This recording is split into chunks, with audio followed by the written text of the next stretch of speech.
Tant na bande koyemba nzembo nazalaki na poison. Tant nazo yemba nzembo mama na biso aboti mwana na biso suka. Aboti eka lelo.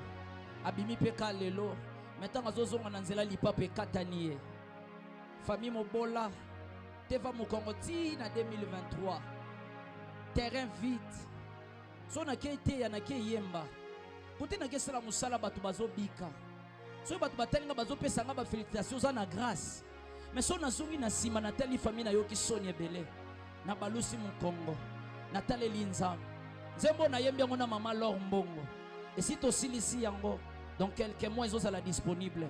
Mais pendant na bande ko yemba na zolo ba phrase oyo, na zolo ba boy. Il est vrai que je souffre. Il est vrai que je souffre. Mais ce que je sais est plus fort. Ce que je sens en moi. Mon rédempteur se lèvera. Ata le lote, ata lobi na tongo. Ako sepelisa motema, ako pangusama ya miso. Otalanga boyete, kojijenga te po moninga nazalelo na sukebele. Lobi nzamba kokokotisa nga na salobo nzambe. Akatinga suki komi pe kolula ngo betelinga maboko. Yebisa bango bazala nanu patient. Nzambo tozo luka na ba genoisa na makokia ko sepelisa motema. Yebisa bango baseka yo nanu na TikTok te bazela nanu. Nzambo ya bongisaka bato na makokia ko bongisa lisusu. Landanga na batera soni.